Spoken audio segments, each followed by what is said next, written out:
கர்த்தருடைய பரிசுத்த நாமத்திற்கு மகிமை உண்டாகட்டும். கர்த்தருடைய கிருபை நேற்றும் இன்றும் என்றும் மாறாத ஒரு கிருபை நம்மை நேர்த்தியாய் தம்முடைய கரங்களிலே தாங்கி தோளிலே சுமந்து நம்மை நித்தமும் காக்கின்ற ஒரு அழகான ஒரு தகப்பன்.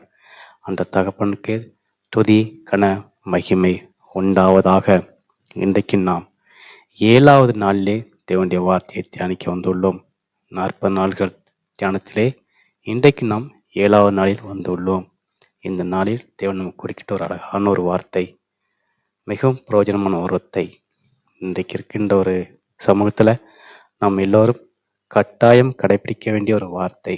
நமக்குள்ளே காணப்பட வேண்டிய குணங்களிலே இந்த குணத்தை மாத்திரம் நீக்கிவிட்டோம் என்று சொன்னால் அநேக காரியங்கள் நாம் ஜெயமாய் செய்ய முடியும். இன்னைக்கு இந்த பரிபூர்ணமான நாளிலே தேவன் கிருபையாய் நடத்துவாராக. 7வது நாளில் வந்துள்ளோம். 6 நாட்கள் தேவன் நேர்த்தியாய் காத்தார், சுமந்தார், தப்புவித்தார். இனியும் நம்மை நடத்துவார் என்ற சந்தேகமில்லை. நாம் விசுவாசித்தவர்களாய் தேவனுடைய வார்த்தையை உறுதியாய் பிடித்துக் கொள்வோம். கட்டாயம் அது நம்முடைய வாழ்க்கைக்கு பிரயோஜனமாக இருக்கும்.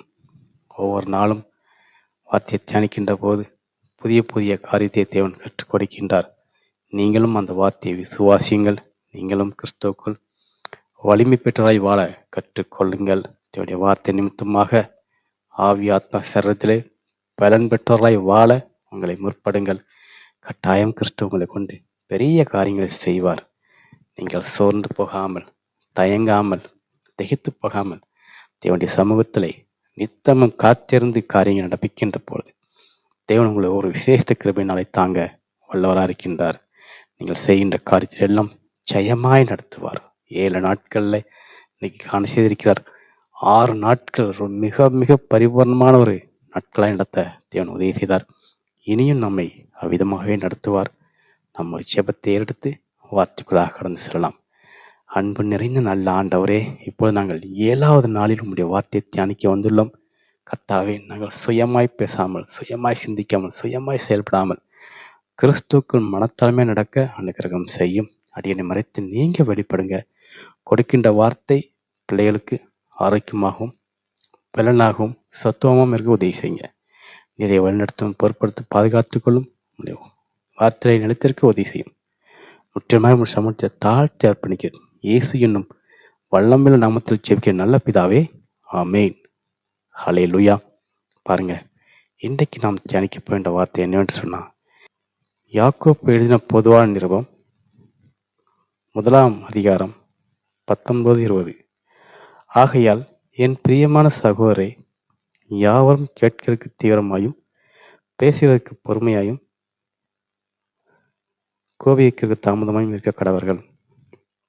மனசுடைய கோபம் தேவனுடைய நீதியை நடப்பிக்க மாட்டாது என்று சொல்லி நாம் பார்க்கின்றோம்.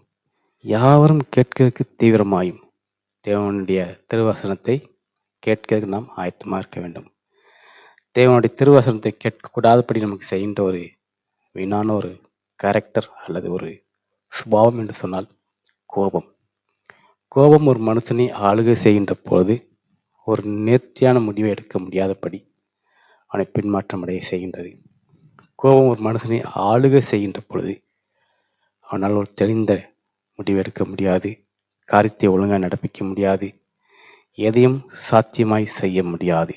கோபம் ஒரு மனுஷனாக இருக்க விடுவதில்லை, மிருக குணம் போல காண செய்கின்றது. ஆகவே கோபத்தை விட்டு விட்டு கிறிஸ்துவுக்குள்ள நாம் பொறுமையை கற்றுக்கொள்ள வேண்டும். இன்னைக்கு தேவன் நமக்கு கற்பிக்கின்ற ஒரு காரியமாக தான் நேர்த்தியான நேரத்திலே கோபத்திலே பொறுமையாயிருங்கள் என்று சொல்லி. ஹல்லேலூயா. நாம் கோபத்தை சற்று குறைத்து கொண்டு தேவனுடைய வார்த்தைக்கு செவிசாய்த்து அவருடைய வார்த்தையின்படி நடக்க கற்றுக்கொள்கின்ற பொழுது இந்த கோபம் என்னும் சுபாவம் நம்ம வீட்டு நீங்க தேவன் உதவி செய்கின்றார். அதே மாதிரி தான் இன்னைக்கு பாருங்க, எந்த ஒரு காரியம் செய்தாலும், எந்த ஒரு செயல் செய்தாலும் நமக்குள்ள ஏற்படக்கூடிய முதல் காரியம் என்று பார்த்தோன்னா கோபம், எரிச்சல், பொறாமை. இந்த குணங்களை நாம் நீக்கிவிட்டோம் என்று சொன்னால் கிறிஸ்துவை நாம் நீதியோடும் நியாயத்தோடும் நிதானத்தோடு நடக்கக்கூடும். ஹல்லேலூயா. தேவன் நம்மிடத்தில் எதிர்பார்க்கின்ற காரியம் ஒன்று தான். என் மகன், என் மகள், என்னுடைய வார்த்தைகளை கேள், என் கற்பனைகளை கைக்கொள் என்றுதான் நாம் பார்க்கின்றோம். அதே போல் நாம கிறிஸ்துவனுடைய வார்த்தையை சரியாய் புரிந்து கொண்டு அவருக்குள் வாழ முற்படுகின்ற பொழுது நம்முடைய ஜீவியமானது தேவனுக்கு பிரியமா இருக்கிறது. இங்க பாருங்க, நம்ம வார்த்தைக்கு கேட்கறதுக்கு தீவிரமா இருக்கணும். ஆனா கோபம் நம்மகிட்ட இருக்கக்கூடாது என்று சொல்லி தேவனுடைய வார்த்தை சுட்டி காட்டுகின்றது. வார்த்தையை கேட்பதில் தீவிரமாயும், நாம் பேசுவதில் பொறுமையாயும், கோபம் கொள்வதில் தாமதமாக இருக்க வேண்டும் என்று சொல்லி தேவனுடைய வார்த்தை நமக்கு சுட்டி காட்டுகின்றது. ஹல்லேலூயா. மனுஷனுடைய கோபமானது நீதியை நடப்பிக்க மாட்டாது என்று சொல்லி வார்த்தையை சுட்டி காட்டுகின்றது. நாம் என்னதான் சுய புத்தியில் செயல்பட்டு வந்தாலும், ஒரு நேர்த்தியான சிந்தனை, ஒரு நேர்த்தியான செயல்பாடுகள், பொறுமை இவையெல்லாம் இல்லாமல் செய்தோம் என்று சொன்னால் சாத்தியமாகாது. அது நஷ்டத்தை காணும், வலியை கொடுக்கும், வேதனையை கொடுக்கும், மாறாக தோல்வியை காண செய்யும். அந்த கோபம் நமக்குள்ளே இருக்கக்கூடாது என்றுதான் தேவனுடைய வார்த்தை நமக்கு சுட்டி காட்டுகின்றது. ஆம், கிறிஸ்துவுக்குள் பிரியமானவர்களே, நம் கோபத்தை உணர்ந்தவர்களாய் நடந்து